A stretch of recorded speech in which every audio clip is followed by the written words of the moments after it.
Ay nako, ayan na naman ang balita tungkol sa halimaw. Ikaw ba anak? Naniniwala ka ba sa mga aswang?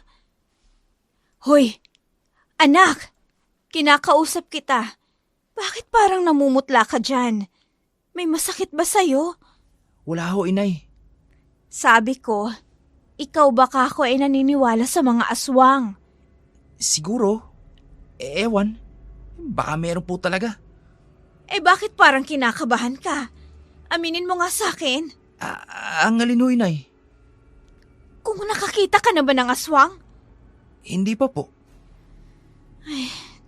Kaya ikaw, pagkatapos ng klase, umuwi ka kagad. Huwag ka kung san-san pumupunta. Dahil alam mo ng panahon ngayon, delikado na ang lugar natin. Baka mamaya niyan Ikaw pang madiskitahan ng mga aswang. Sakitin ka pa naman. Hindi ka makakatakbo ng mabilis. Kayo po ba, inay? Takot po ba kayo sa aswang? Abay, oo naman. Walang taong hindi takot sa aswang. Paano po kapag nakakita po kayo ng aswang? Ano pong gagawin nyo? Kapag nakakita ako ng aswang, kung hindi man ako makatakbo palayo, lalaban na lang ako. O baka mapatay ko pa ang aswang. Oh, anak, ayos ka lang ba? Inuubo ka na naman. Opo, inay. Nasamid lang po ako. Oh, siya, sige na. Magpahinga ka na. Tama nang kakaisip ng mga aswang na yan. Hindi nakaligtas pa sa mga mata ni Mira ang panginginig ng anak. Hindi niya matukoy kung dahil ba ito sa sakit ng anak o may iba pang dahilan. Pinatay ni Mira ang TV at pumasok sa kwarto para tabihan ang asawa. Tulog na ito. Kaya minabuti niya ding magpahinga na rin. Kinabukasan, gaya ng kanilang nakagawian, pumasok na sa trabaho si Andres, samantalang hinihintay pa ni Mira na magpaalam si Andres. Masama pa din kasi ang loob nito. Wala namang nangyari buong maghapon hanggang sumapit ang gabi. Habang nasa pagkainan ang pamilya ay may napansin si Mira.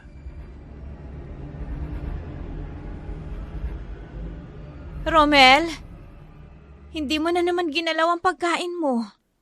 Busog pa po ako, inay. Busog? Ano bang kinain mo at nabusog ka? Tapos ang dami mo pang kinuhang karne.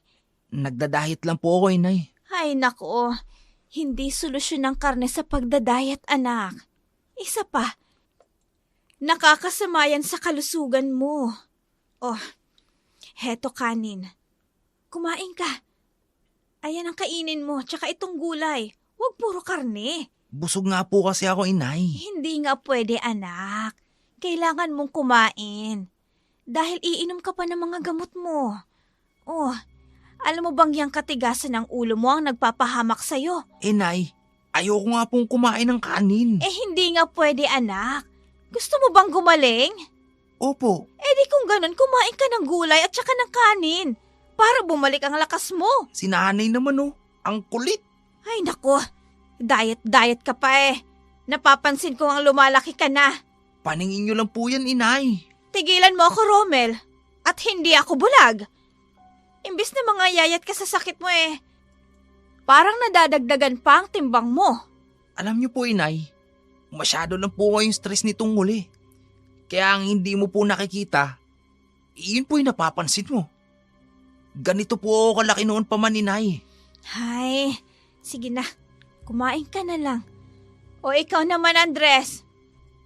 Hindi mo din ginagalaw ang pagkain mo. Kaya nagmamana sa'yo ang anak mo. Hindi kumibo si Andres. Nanatili lamang itong tahimik na kumakain. Matapos ng hapunan nila ay naglikpit na si Mira ng hapagkainan. Bago siya tuluyang magpahingay, dinaanan pa niya ng gamot si Romel. Tulad ng araw-araw ay pinapaalis kaagad siya ni Romel pagkaabot ng gamot. Wala namang nagawa ang ina kundi ang lumabas na lamang at pumasok sa kanyang kwarto. Humiga si Mira, nakatingin sa kesame. Ilang sandali pa hindi niya namamalayan na nakatulog na siya. Nagising siya sa ingay ng mga aso sa labas. Kaya takatakang hindi malang nagising si Andres, gayong malapit lang ang pinanggagalingan ng ingay ng mga aso. Nauuwaw si Mira kaya naisipan niyang pumunta sa kusina at nagulat siya sa kanyang nakita.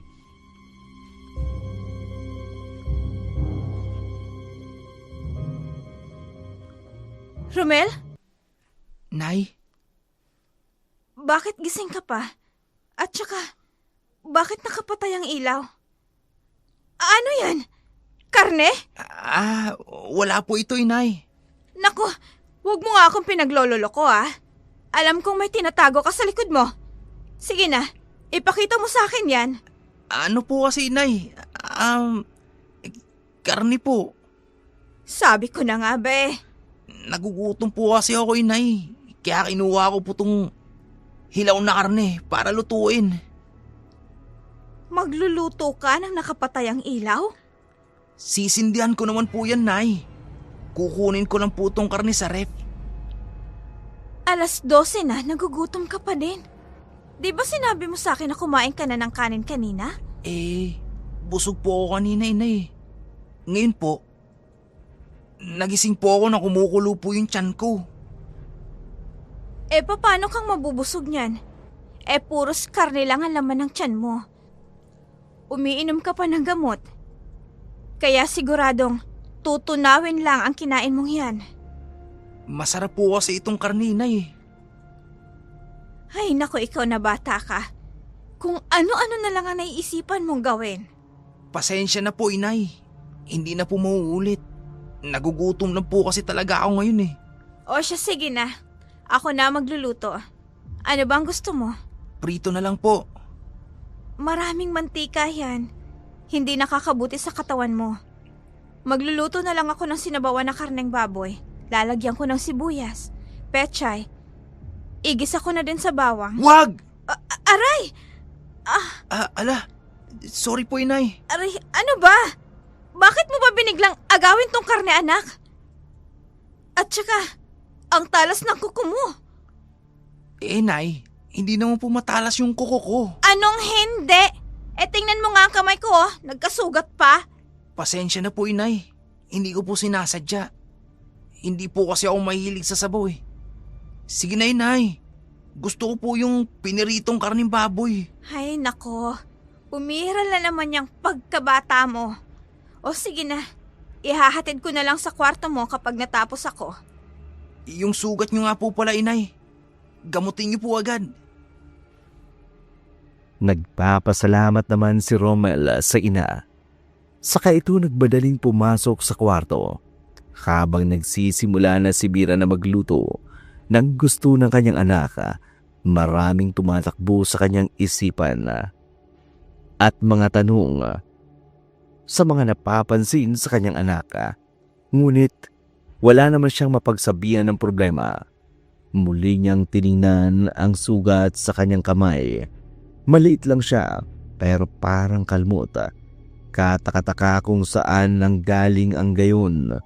Nakita nga niya ang maliit na kuko ni Romel. Si Andres naman, hindi niya makausap tungkol sa anak. Dahil sa pagbabantay ni Mira kay Romel, wala na silang masyadong oras. Tila ba, ang pagsasama nila ay bigla na lang ng lamig. Katulad na lamang ng isang gabi, hindi nagtagal ay umuwi si Andres. Ilang oras pang hinintay ni Mira, hindi pa rin ito umuwi. 11:00 na ng gabi at naisipan ni Mira na magsarado ng pinto para matulog.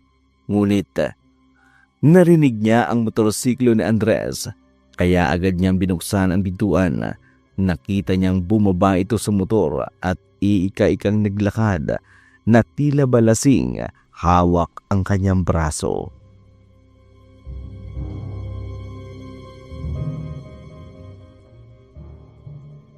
Anong nangyari sa'yo? Bakit ngayon ka lang? Pwede bang pasukin mo muna ako, Mira? Talaga bang bunganga mo ang sasalubong sa akin? Heto, Uminom ka muna ng malamig na tubig para mahimasmasan ka. Salamat. Gagamutin ko lang yung sugat mo. Ano ba? Dahan-dahan lang. San mo ba kasi nakuha ang mga sugat na to? Para ka namang bago, Mira. Ano bang trabaho ko? Sa opisina? Siyempre, construction ang pinasok ko.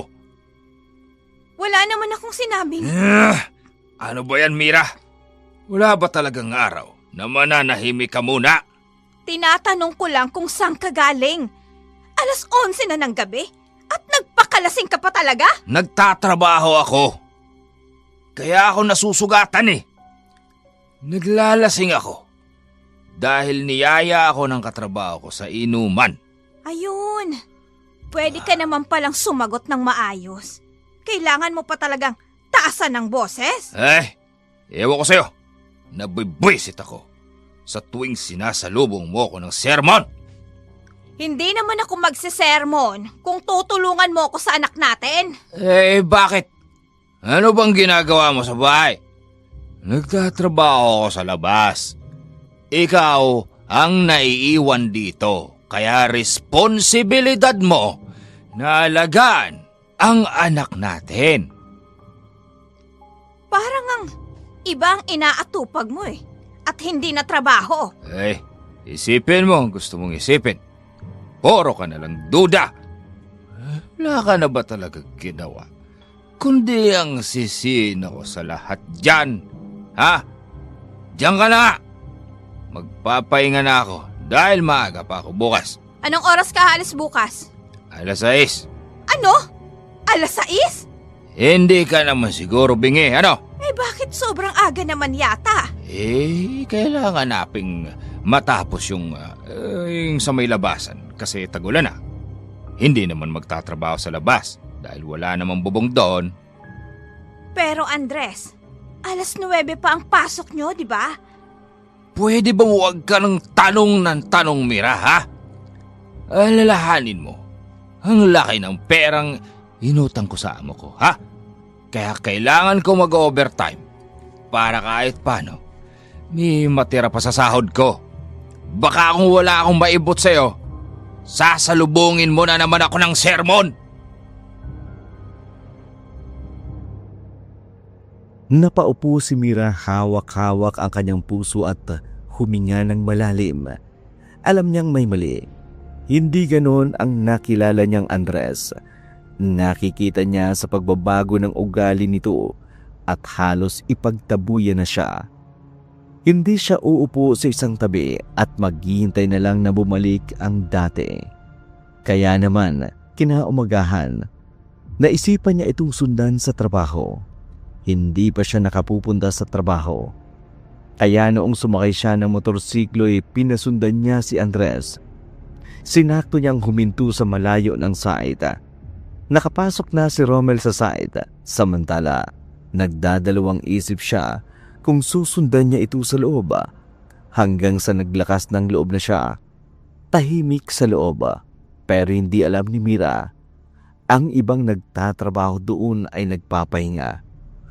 Doon kasi sila mismo sa site natutulog. Maya-maya lang ay nakarinig siya ng boses at alam niyang kay Andres iyon.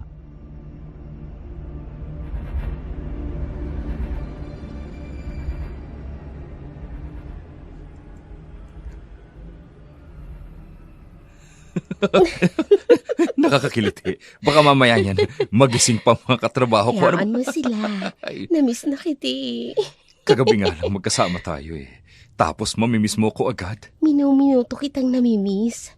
Gusto ko, lagi kitang nakikita. Nakakagaan nga ng loob na parati kang nandyan sa tabi ko. Mabuti naman. At ganun ang nararamdaman mo. Andres, kainin mo to. Mukhang masarap yan Oo, akong nagluto niyan. Andres! Mira! Kaya pala maaga kang umalis. Hindi kumain. Dahil iba ang gusto mong kainin? Teka, mali ang iniisip mo. Bitawan mo nga ako! Halika na.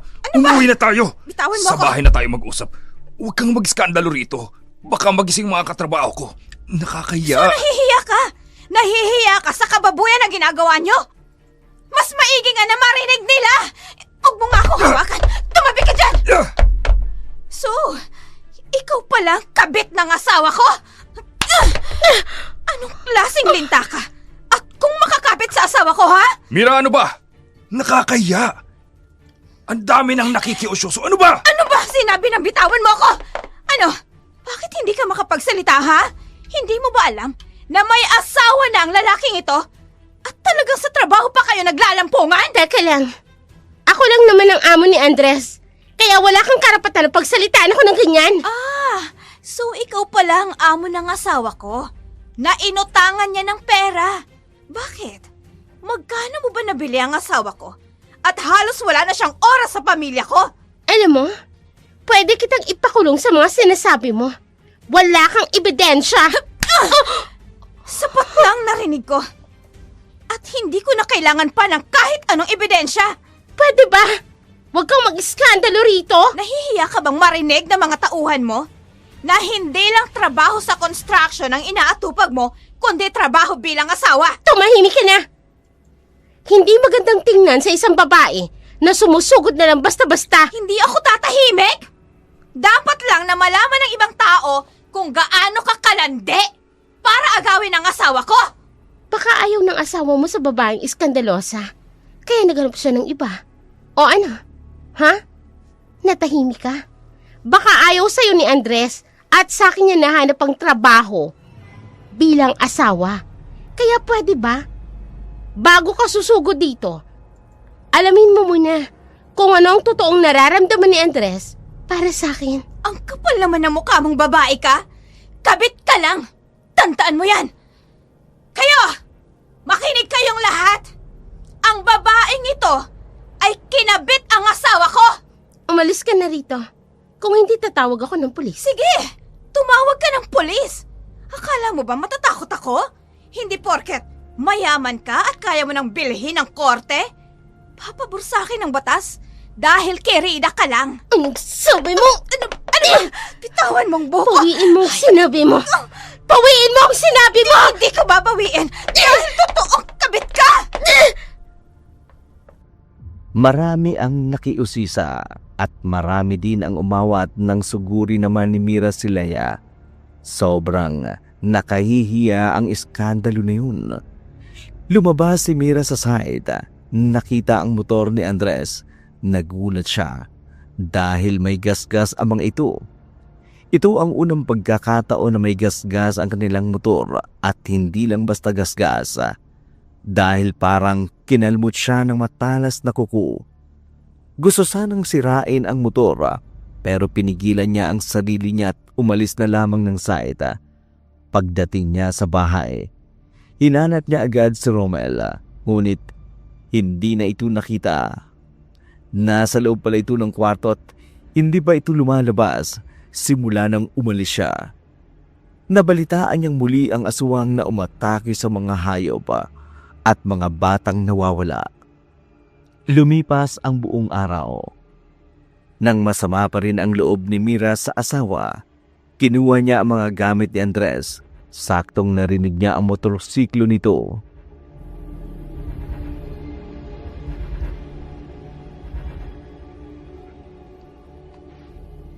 Umalis ka na dito! Ayan ang mga gamit mo! Ano bang problema mo? Nagmamaang-maangan ka pa? Matapos ang nangyari kanina? Pagod ako sa trabaho. Kaya kung pwede, itigil mo na ang kahibangan mong to! Huli ka na! Nagsisinungaling ka pa!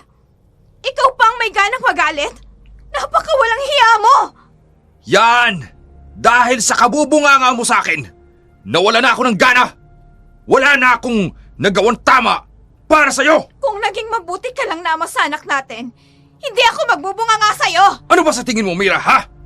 Nawala akong kwentang ama! Dahil yun ang pinapakita mo, Andres! Nasa ospital lang anak natin, pero nakuha mo pang mambabae! Hindi mo ba alam na si Leia ang boss namin?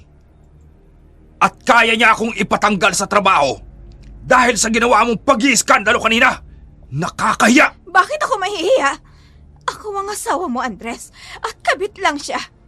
At ipinagtatanggol mo pa talaga siya sa akin. Ano bang pag-iisip yan, Mira? Kaya pala kapit na kapit ka sa kanya. Dahil sa utang mo sa kanya. Sarili mo ba ang kapalit ng pagtulong niya sa atin? Ha, Andres? Akala ko ba binabayaran mo ng hulugan? Pagod na ako! Bakit ba hindi mo nalang aminin na gusto mo na talagang kumabit doon? Sabi na tumigil ka na eh! Ang kapal ng mukha mo. Pinagmukha mo akong tanga. Aminin mo na ang totoo! Oo! Oo! Mahal ko na si Leia. Oo! May relasyon kami ni Leia. Oo! Niloko kita! Ano? Masaya ka na? Hayop ka! Walang hirap! Niloloko Tumigil ka na! mo! Walang hirap! Ito naman ang gusto mong marinig, di ba? Kaya pwede ba? Manahimik ka na! Napaka-walang hiya mo! O siya! Total! Nakakapagod ng magpanggap! Nung una, pilit kong iniiwasan si Leia dahil nire-respeto kita. Pero sa araw-araw na palagi mo kong inaaway, pinagsasabihan ng masasakit na salita, andun si Leia sa tabi ko. Mga bagay na dapat asawa ang gumagawa, na ikaw dapat ang gumagawa. Pero hindi. Kasi inuuna mo ang pansarili mo. At ako pang may kasalanan! Masisisi mo ba ako?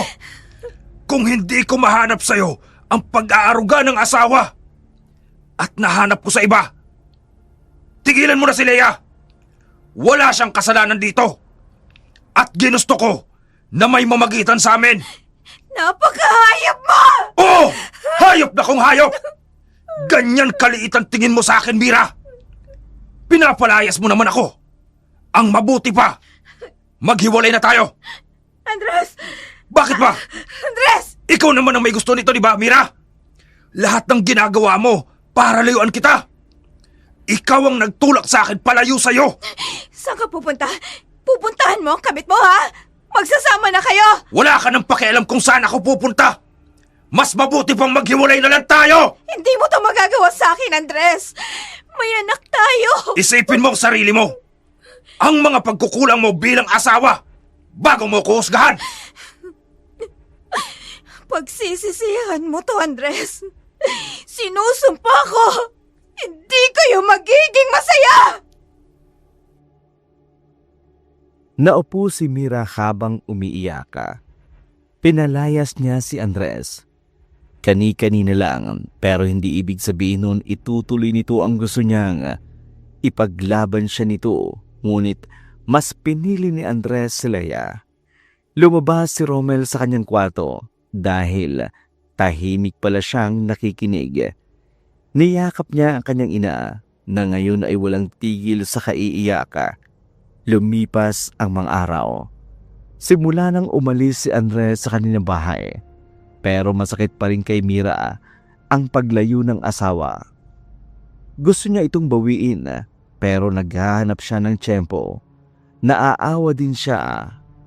Alam niyang nasasaktan ang anak niya simula nang maghiwalay sila ng kanyang asawa. Nay, iniisip mo pa rin ba si tatay? Hindi ko maiwasan, anak. Hindi ako sanay na wala ang tatay mo dito. Bakit di mo siya pinaglaban, inay? Tayong pamilya niya. Hindi ganun kadali, anak. Hindi natin hawak ang buhay ng tao. Nagsawa siya sa akin. Kaya naghanap siya ng iba na hindi niya na nakita sa akin. Pero nay, nasasaktan po kayo eh. At ayaw kong nakikita kita nasasaktan. Tanggapin na lang natin, anak, na hindi na babalik ang tatay mo. Hindi, nay. Babawiin natin si tatay. Asawa mo siya. Kasal po kayo sa mata ng mga tao. At lalong-lalo na po sa mata ng Panginoon. Kamatayan lang makakapaghiwalay dito. Alika nga dito, anak. Masyado ka pang bata para makisali sa away naming mag-asawa. Ang mabuti pa, lulutuan na lang kita. Ano ba ang gusto mo? Gusto ko po ng karne, Nay. Aba, napapadalas ang pagkain mo ng karne, anak ha. Lalo kang tumataba. Yun po kasi talaga yung gusto ko, Nay. Ayoko po ng kanin. Sige, pero huli na to ah. Sa susunod, kailangan mo nang lagyan ng kanin ng ulam mo. Buti sana kung gulay ang kinakain mo. Nauubos na nga ang karne ng baboy at karne ng manok sa ref natin. Kakakain mo ng ganyan. Last na po, Inay. Kakain na po ako ng kanin bukas. Siguraduhin mo lang, anak. Isang kapapasok lang po balita. Ayan na naman. Palagi na lang aswang ang laman ng balita. Kailan ba mawawala ang aswang na yan? Salot sila sa bayan natin. Anak? Oo. Inuubo ka na naman. Napano ka? Tubig po, Inay. Oo, sandali. Heto. Ano ba yan? Palagi ka na lang nasasamid. Inuubo lang po ako, Inay. Ilang araw ang lumipas. Hindi na lumabas si Romel sa kwarto. Nag-aalala naman si Mira tuwing tinatawag niya kasi ito para kumain ay palagi na lang itong busog. Wala naman siyang susi ng kwarto kaya hindi niya makita ang lagay ng kanyang anak. Maayos naman sila noong huling pag-uusap nila tungkol kay Andres. Anak, lumabas ka na oh. Ilang araw ka nang hindi lumalabas sa kwarto mo. Ano ba ang problema mo? Nay, hayaan niyo po muna ako. Hindi mo maiaalis sa akin bilang isang inang mag-alala, anak. Hindi kita nakikitang kumakain. Malakas naman po ako, Inay. Huwag niyo na po akong alalahanin. Ang alalahanin niyo po, yung kalusugan niyo. Lalo na't wala na si tatay. Hindi kita pwedeng pabayaan, anak. Nakakulong ka na lang sa kwarto mo. Nay, please, hayaan niyo po muna ako. Kaya kong mag-isa. Anak, hindi ako aalis dito hanggat hindi ka lumalabas ng kwarto mo. Sinabi ko na nga umalis na kayo rito! Anak! Anak, anong nangyayari sa'yo? Anak, buksan mong pinto!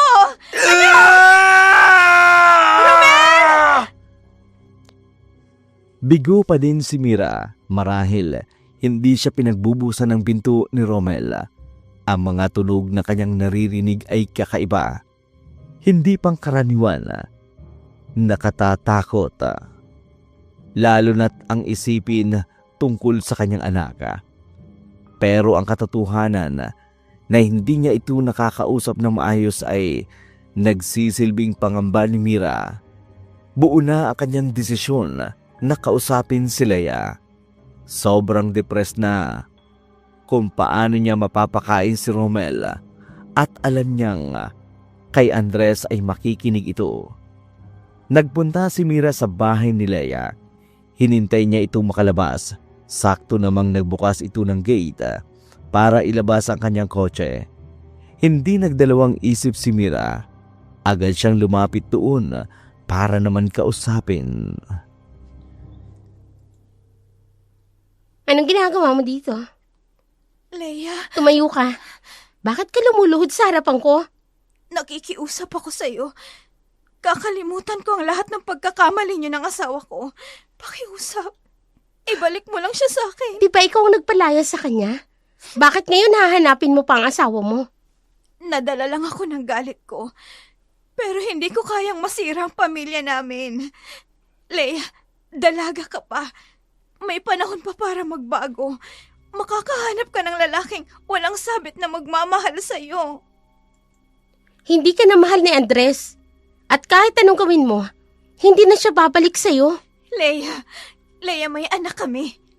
Kahit man lang para sa anak ko.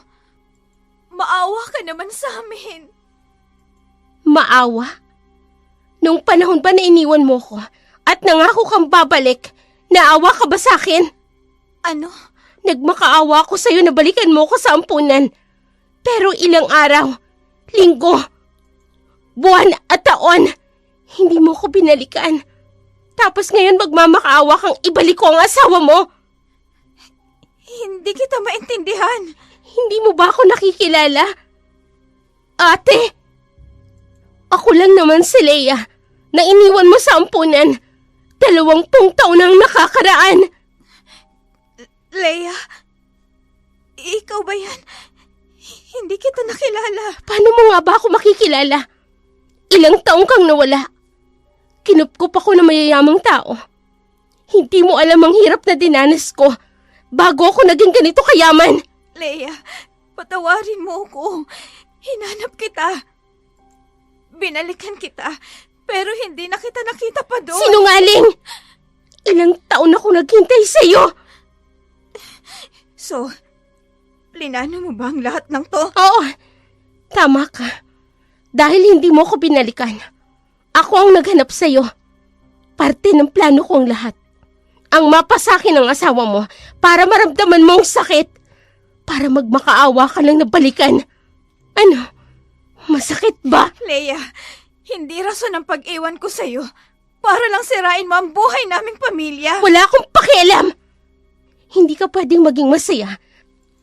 At mas lalong hindi na ulit babalik si Andres sa'yo. Leia, pakiusap.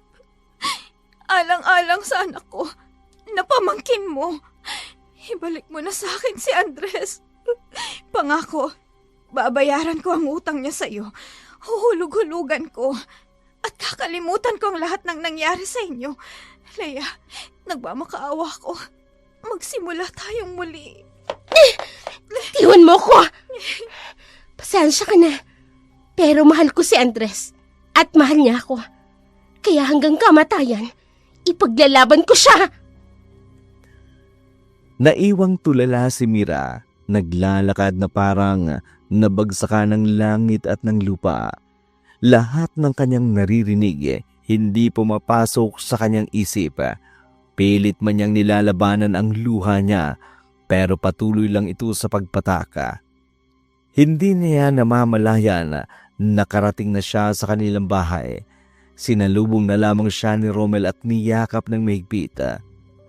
Dumaan ang isang gabi. Ay narinig kaagad ni Mira ang motorsiklo ni Andres. Lumabas siya at masayang sinalubong si Andres. Ngunit galit ang salubong nito sa kanya. Andres! Andres, salamat naman at bumalik ka. Bitawan mo ako! Bakit mo pinuntahan si Leia sa bahay nila? Para ano? Gusto ko lang namang sabihin sa kanya na ibalik ka sa akin. Hindi na ako babalik sa'yo, Mira. Naiintindihan mo ba? Tapos na tayo! Gano'n na lang ba kadali sa'yo yun? Naiwanan kami ng anak mo. Huwag mo akong daanin sa drama mo. Hindi ako nagdadrama. Ilang araw ka nang umalis dito. Mas pipiliin mo ba talaga ang kirida mo? Andres! Huwag na huwag mong tatawaging kirida si Leia! Dahil simula nang pinalayas mo ko, siya na ang tumayong asawa ko.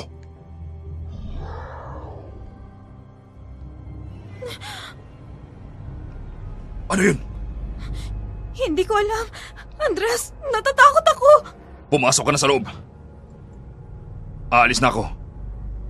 Pasok! Andres! Ano yung mga yan? Hindi ko nga alam. Kaya tumahimik ka at pakikinggan natin. Hindi kaya totoong may mga aswang? Ah! Mira! Andres! Ang dilim! Wala akong makita! Saglit. Bakit ganun? May liwanag naman sa kapitbahay natin. Bakit sa atin wala kuryente? Andres! Ang dilim! Andres, tulungan mo ako! Naghahanap ako ng kandila. Diyan ka lang muna. Huwag kang maingay. Andyan lang sila sa paligid. Sinong sila? Yung mga aswang. Nakita mo ba? Hindi. Pero nararamdaman ko na nandito lang sila. Anong gusto nila sa atin? Anong malay ko, Mira? Alam mo, kasalanan mo to eh.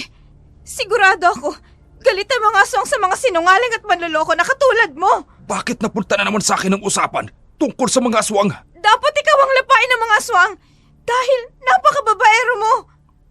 Ah! Ayan, sige, tawagin mo pa. Nanlapain ka ng mga aswang! Ang gabing yun ay tila ba bumalik sila noong pagkabinata nila.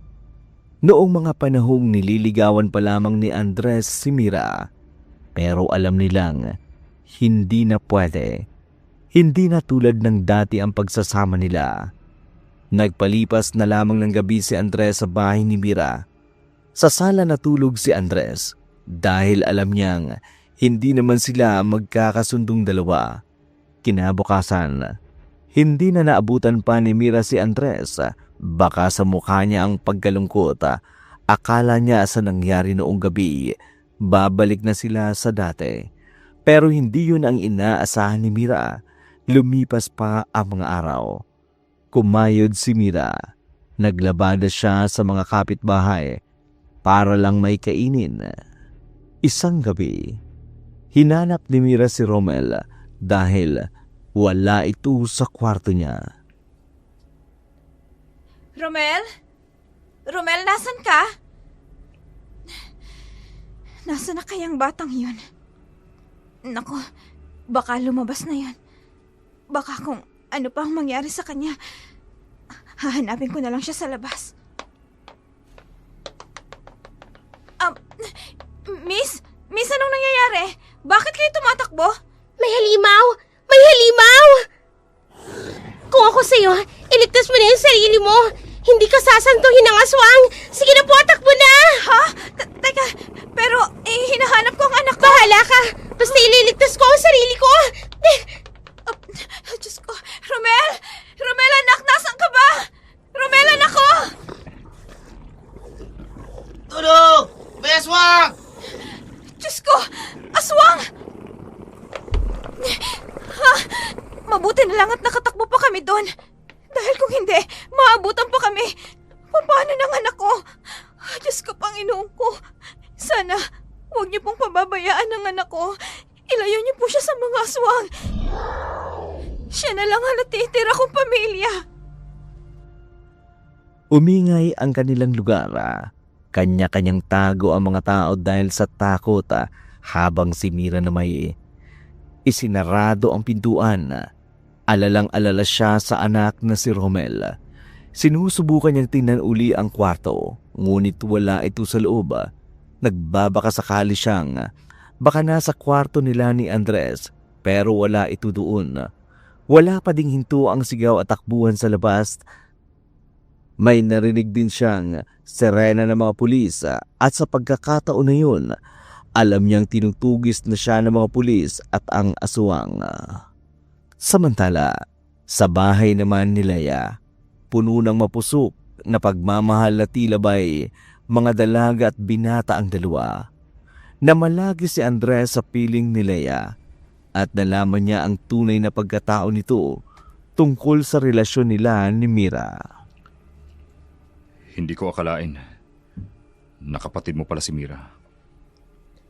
Wala sana akong balak na ipaalam sa'yo, Andres. Parte yun ng plano ko. Pero unti-unti, nahulog ako sa'yo nang hindi ko sinasadya. Ang laki ng pagkukulang ng asawa ko. Halos araw-araw, bunganga niyan laging sasalubong sa akin tuwing uuwi ako sa trabaho. Tinulak niya ako palayo sa kanya. At ngayon, naramdaman ko sa'yo, Leia, ang pagmamahal at pag-aalaga na dapat siya ang gaganap bilang asawa ko. Kung may kasalanan man ako, yun ay nagsawa at napagod na akong umintindi sa kanya. Mahal mo ba ako, Andres? Mahal kita, Leia. At totoong nararamdaman ko sa'yo. Andres? Ano yun? Sandali. Iniwan mo bang bukas ang pintuan sa labas? Hindi. Pagkapasok mo, isinarado ko ang pinto. Bakit? Anong nangyari? Tingnan mo. Bukas ang gate. Ano? Imposible yun. Sarado yan bago tayo pumasok sa loob. Pumasok tayo sa kwarto. Ano gagawin natin doon? Sigurado akong nandito ang aswang. Ha? Aswang? Naniniwala ka doon? Kilala ka mong tao, takot ka sa aswang? Hindi ako nakikipaglokohan. Nung pumunta ako kay Mira para kumprontahin siya, andun din ang aswang. Ako ang sinusundan niya. Bakit ka naman niya susundan? Anong naging kasalanan mo sa kanya? Or kilala mo bang sinasabi mong aswang? Hindi ko nga alam. Basta, andyan siya nung nandun ako kay Mira. At ngayon, andito na naman siya. Hindi ko alam kung anong kailangan niya sa akin. Pinagtitripan mo ba ako? Leia, totoo ang sinasabi ko. Umalis na tayo. Andito na siya sa loob ng bahay. Ay, ano yun? Sino yan? Ipapupulis kita sa ginagawa mo! Teka, kukunin ko lang yung baril.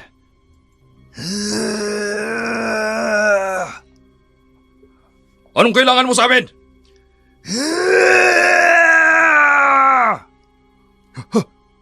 Huwag kang lalapit! Kundi babarilin kita! Sinabi na huwag kang lalapit! Yeah! Yeah! No! Leia! Tulungan mo ako! Andres! Leia! Barilin mo! Ano? Sorry! Pero natatakot ako eh! Hindi kita kayang tulungan! Leia! Saka na! Huwag mo akong iiwan! Patawad, Andres. Mahal kita. Pero mas mahal ko ang sarili ko. Kaya ililigtas ko ang sarili ko. Anong klaseng halimaw yun? Yun na nga bang sinasabi nilang aswang?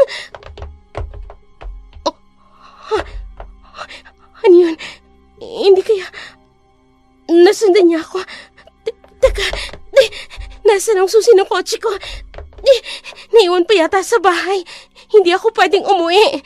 Nandun ang aswang at papatayin niya ako. Kapag nakita niya ako, kailangan ko humingi ng tulong. Saan ka pupunta? Layuan mo ako! Sino ka ba? Parang awa mo na! Sinira mo ang pamilya namin. Magsasama kayo ng laki mo sa impyerno. Parang awa mo na! Ayoko pang mamatay! Dapat sa mga mata mo mamatay. Sarap kumain ng preskong karne ng Huwag ka lalapit! Please, ibibigay ko ang lahat ng kailangan mo. Lahat ng ari-arian ko, lahat ng pera ko, lahat ng meron ako! Huwag mo lang ako papatayin! Walang silbi sa akin ang yaman mo. Dahil ang totoong kayamanan ay pamilya. Ang pamilyang sinira mo dahil sa galit at inggit. Walang ibang nakakalam ng sekreto ko na yon, kundi si Mira lang. Huwag mong sabihin, ikaw si Mira! Hindi mo na ako kailangan makilala pa. Dahil papatayin kita. At Kung ikaw man si Mira, nakikiusap ako bilang kapatid mo. Minahal ko si Andres at mahal niya ako. Tulungan niyo ako! Nagsisisigaw si Leia ng ibaon ng aswang. Ang matalas nitong kuko sa kanyang tiyan. Namilipit sa sakit si Leia at napaluha dahil katapusan na ng kanyang buhay.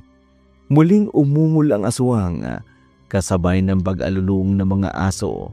Sa huling pagkakataon, kinuha ng aswang ang puso ni Leia. Saka ito kinain na parabang aso na gutom na gutom. Maya-maya pa isang putok ng baril ang narinig sa kalagitnaan ng gabi, kasabay ng pagkatumba ng aswang sa tinamaan nito. Ha!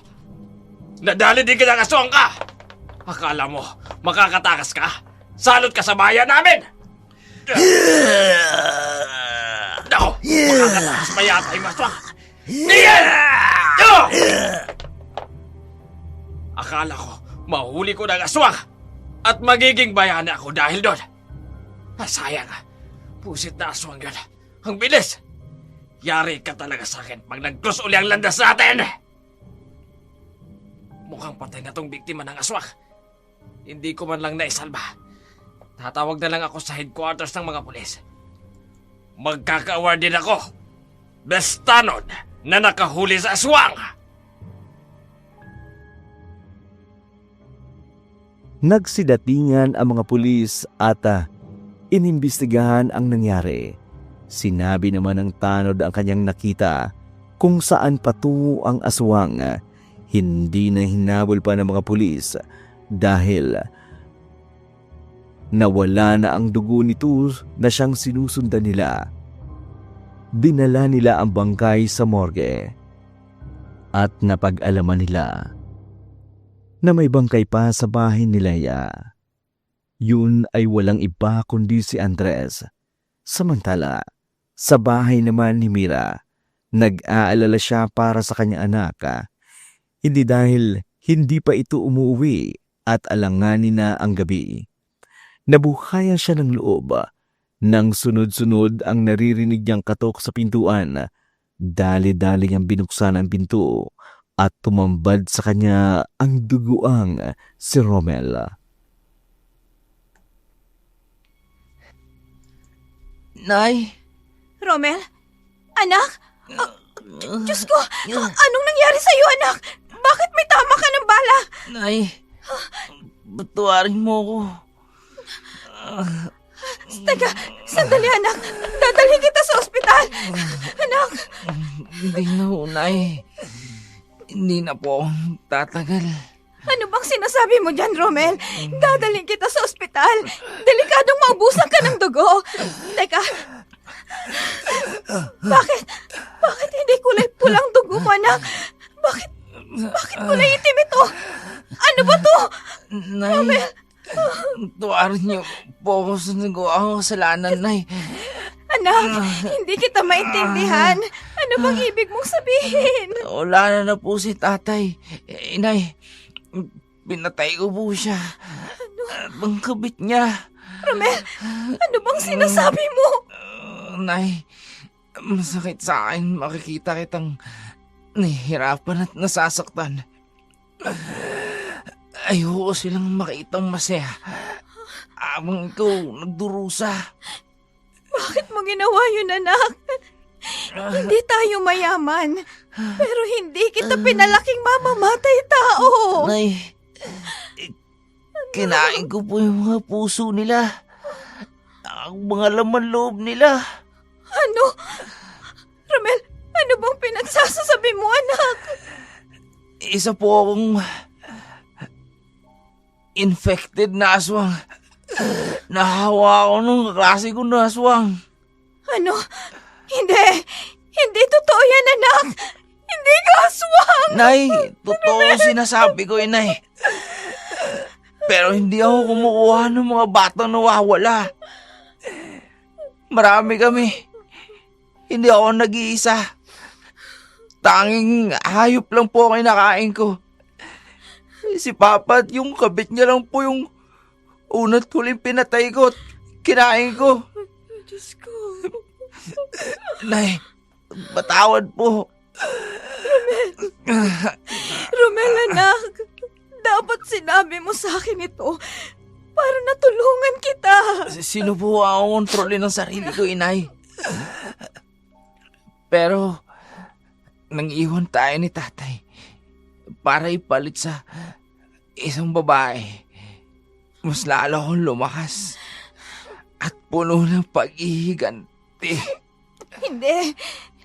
Hindi matatakpan ng pagkakamali. Ang isa pang pagkakamali, anak. Dapat ay hinayaan mo na lang na humusga ang Diyos sa kasalanan nilang nagawa. Naku. Wala naman nanakit sa'yo, Nay. Mamuhay ka ng tahimik at maging masaya kahit wala na ako. Romel, dadalhin kita sa ospital. Anak, Huwag na kumapit po, Inay. Hayaan niyo na po ako mamatay. Ayoko na pong makapanakit pa ng tao. Ilang taon na ako nagtitis. Ngayon, nasimula ko nang humain ng tao. Natatakot ako na pati ikaw mapatay ko. Pero anak, Alagahan mo sarili mo, Nay. Mahal na mahal kita. Anak ko! Romel! Romel! Anak! Romel! Umiiyak si Mira habang nakahiga si Rommel sa kanyang bisig ng mga oras na yun. Alam niyang wala ng buhay ang kanyang anak. Ang daming tanong na pumapasok sa isip niya. Ang daming nangyari, pero wala siyang makausap. Wala nang sasagot sa kanya. Minsan naisip ni Mira, kasalanan niya ang lahat. Kung sakali bang hindi niya iwan ang kapatid niyang si Leia, wala sanang Andres na pipiliin at magiging masaya sa iba. Wala sanang Rommel na maghihiganti dahil sa kanya. Niyakap niya ang kanyang anak bago siya tumawag ng ambulansya. Kinabukasan, pumunta si Mira sa morgue. Hinanap ang bangkay ni Andres at ni Leia. Kapatid, patawarin mo ko sa kasalanan ko. Hindi ko intensyon na iwanan ka.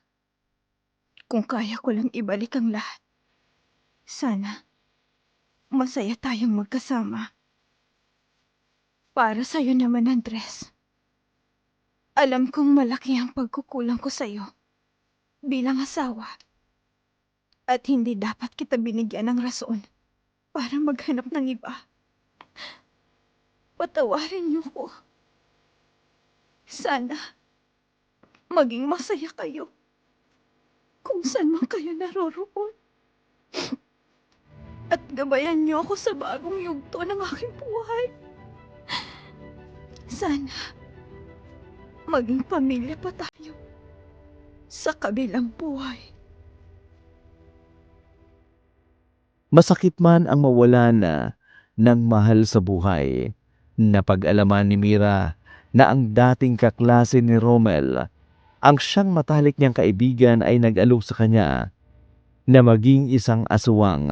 Kapalit noon, tutulungan siya sa kanyang mga aralin para makapasa. Mahina sa pag-aaral si Rommel, sakitin, at ayaw niyang ma-disappoint ang kanyang mga magulang dahil sa hindi niya maipasa ang kanyang grado. Pumayag si Rommel sa alok ng matalik na kaibigan at nang ganap na siyang aswang, kinontrol niya ang kanyang sarili sa umaga. Lumalabas siya sa gabi kasama ang kanyang matalik na kaibigan. Inaalok siya ng masarap na ulam na karne ng tao, pero ayaw niya. Ang kaibigan niya ang nangunguha ng bata at ginagawang ulam. Mas lalong naaawa si Mira sa natuklasan niya tungkol sa pagiging aswang ng kanyang anak, kung bakit maibabalik niya ang oras at panahon, ay gugustuhin niyang malaman sa una pa lang na aswang si Rommel para matulungan niya itong mawala ang sumpa. Nang sa gayon, mag-isa na lang siya sa buhay. Natuto siyang magtrabaho nang hindi umaasa sa iba. Ang dami niyang natutunan sa kanyang buhay. Isa na dito ang buhay ng may asawa. Pinapahalagan ang asawa habang nasa piling mo pa dahil nag-uudyok ang mapanlinlang na kapusukan sa mga taong hindi pinapahalagan ang pagmamahal ng bawat isa. Hanggang dito na lamang ang ating kwento at sana'y inyong nagustuhan.